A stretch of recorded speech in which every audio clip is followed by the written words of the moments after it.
If you hear cats, I'm fostering. I'm fostering way too many cats right now. Okay, I should look into the camera. I'm not used to this.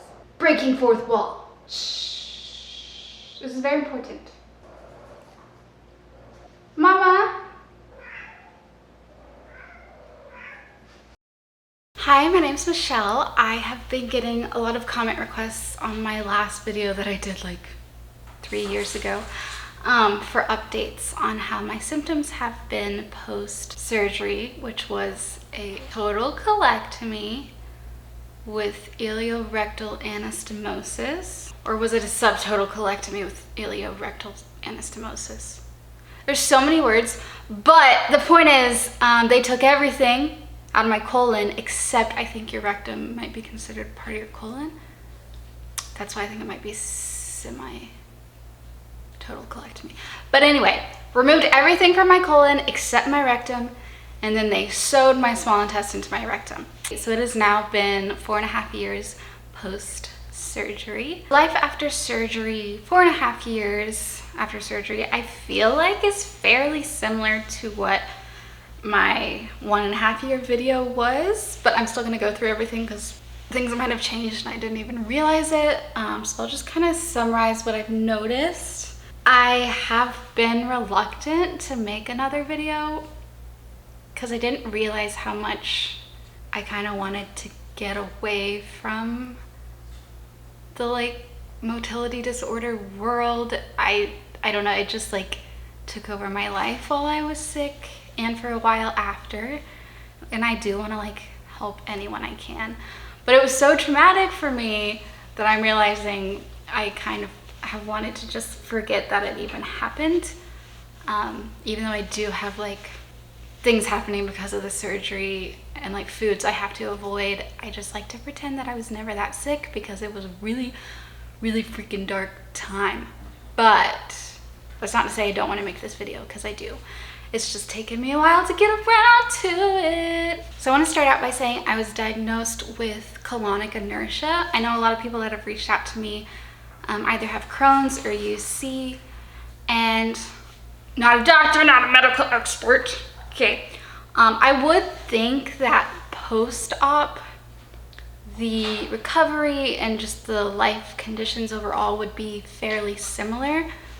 But I do know that pre-op, like when we were suffering with the most symptoms, the symptoms are very different. So I'm gonna be referring to my symptoms.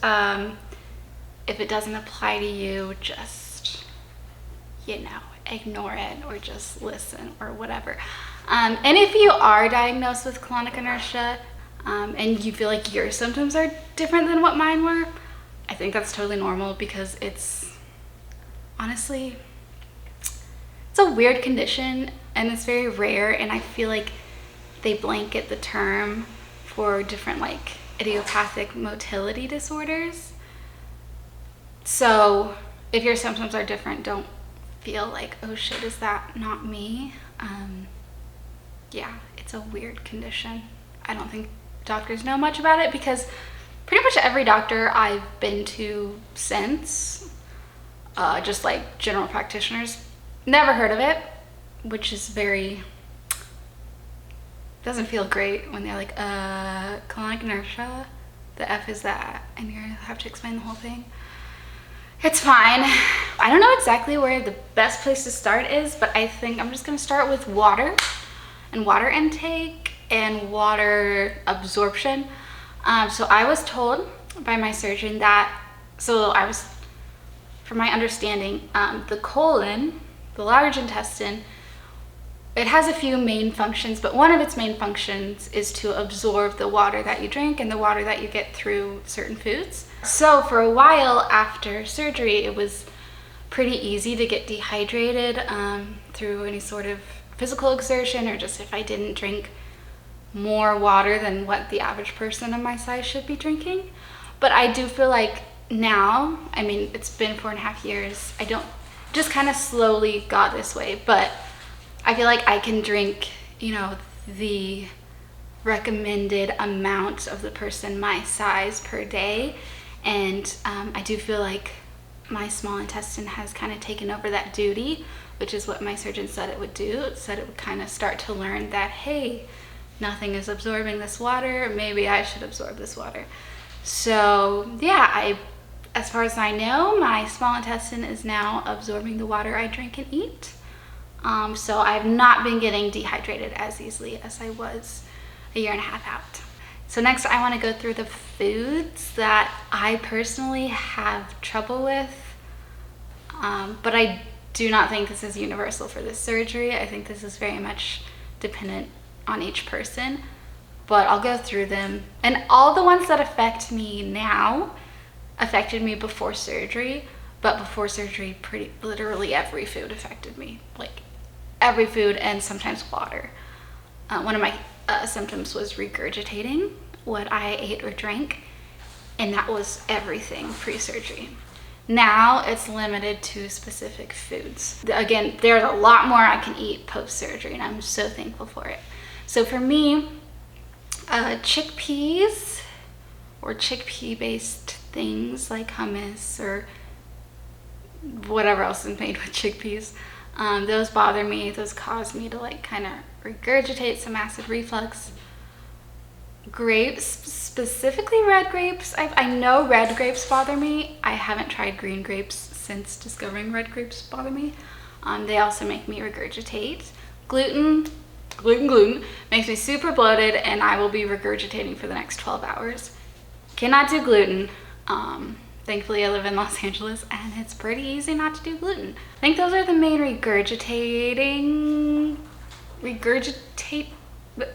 the ones that cause regurgitation.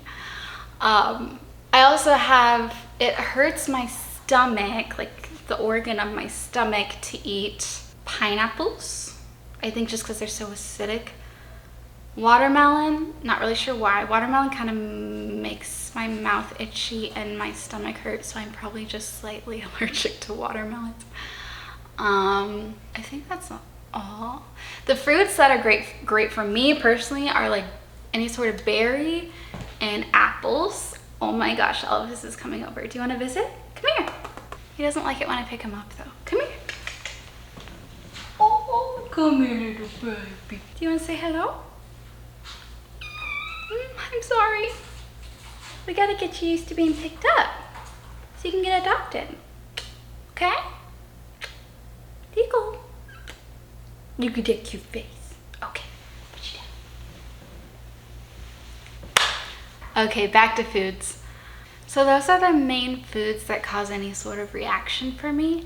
I also, I'm just gonna share this with you. I'm gonna get your input. I actually don't know. So pre-surgery, my surgeon told me, hey, after surgery, don't eat raw vegetables because there's too much fiber, and basically it could rip the internal scar tissue, and it's just harder to pass because it doesn't break down as much. The cellulose in raw vegetables is just harder for your body to break down.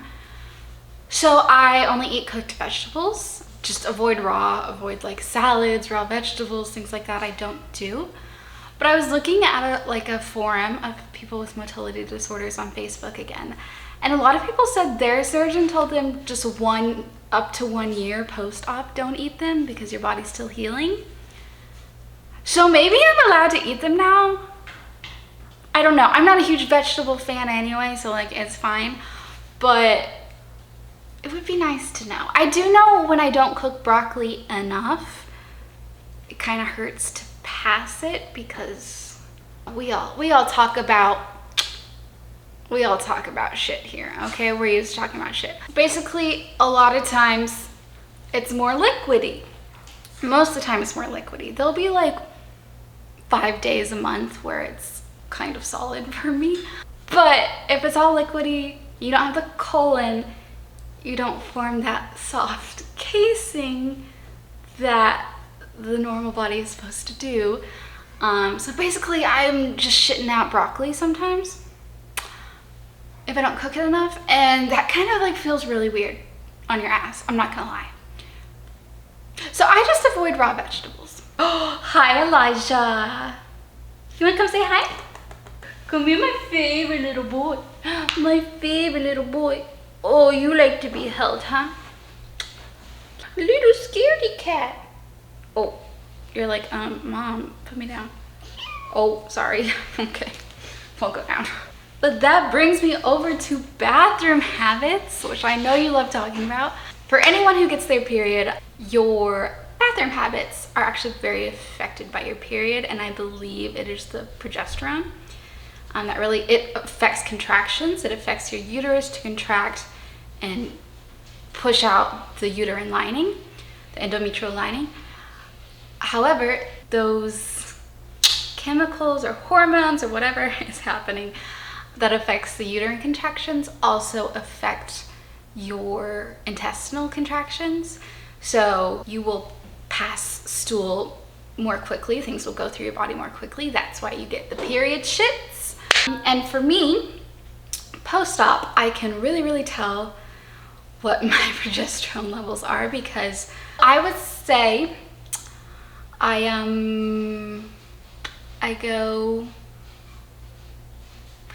anywhere still from 2 to 4 or 5 times a day. Now those 4 or 5 times a day is usually right before and right after my period.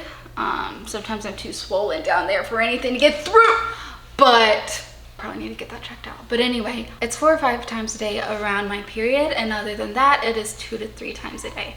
Again, around my period, it's a lot more liquidy, and it's a lot closer to normal, not around my period.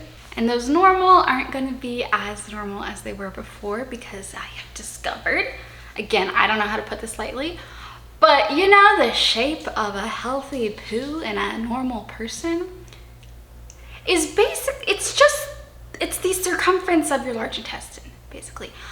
So now my healthy poos are the circumference of my small intestine. So we got a little snake action going on, if you know what I'm saying, on the more normal days. Okay, my energy compared to 1.5 years post-op, I feel like is pretty much the same, but I do recently discovered I've had an iron deficiency since forever, probably. And it's not anemia. I don't have a hemoglobin issue. It's just a straight iron deficiency. My body just doesn't like to absorb iron, and I guess that's been happening for a long time. So that really affects my energy. I get tired really easily, but I think that's more based on other autoimmune and absorption issues I have outside of this. So I'm someone who needs naps, but I think, again, that's like a personal problem. I've also been diagnosed with Hashimoto's thyroiditis, which I think can affect iron absorption and different vitamin absorptions. It's an autoimmune condition, so your body is always fighting itself. They do think colonic inertia can be due to autoimmune issues and your body attacking your own nerve cells in your colon. Again, I never really got an answer. I got a diagnosis, but not an answer. So that's what I know about my energy levels. But again, I will say my life is a bajillion times better than it was pre-surgery. Like, I can't imagine going back. That was the best decision of my life. I would encourage anyone to do it. You know, I don't know exactly how it affects people with Crohn's and UC, but I would imagine it would also improve your well-being. It's a scary thing to go through. It's a major surgery, but it's really worth it. My scars have healed so well. Like, sometimes it's hard to find them. They're very just like skin toned now. Kind of like them, kind of like my scars. They're like my cool battle scar tattoo things. If they ever disappear too much, I'll probably get some tattoos over them or something. Be like, hey bitch, look, I went through this. Okay, it's kind of become a personality trait. I don't have a colon. Oh my god, I will say, my stomach is so loud now. And it's not when it's hungry. It's actually my intestines, when they are digesting food sometimes, are so much louder than they were pre-surgery or ever when I was healthy. Like, it's like it echoes through my like abdominal cavity. I don't know what makes it so loud, but it's very loud. Happy. It's a great decision. If I think, you know, I encourage anyone who's thinking about it or considering it with their doctor to do it, because I love it. I do shit more than the average person, but that's okay. I think I said in my last video, like every time I take a dump, I'm literally so thankful and so happy because I couldn't. Now, if you have UC or Crohn's, you're probably like, bitch, I shit so much every day. And this will probably, I would guess, lower the amount of times that you go to the bathroom. For me, it's 2 to 5 times a day. Again, I should say the times I go, they're not painful. I know with UC and Crohn's, it can be painful to go to the bathroom and your stomach's always aching and stuff. This is, you know, it's more liquidy, but it's not painful at all. It's not like cramps or like painful diarrhea. It's just happens to be more liquidy because it's going through you more quickly. But yeah, I would imagine you'd be able to go to the bathroom without pain, and that would be amazing for people with Crohn's or UC. And if you have colonic inertia, going to the bathroom at all is kind of fun. So yeah, I still recommend it. I'm still so happy I did it. And thank you for joining me.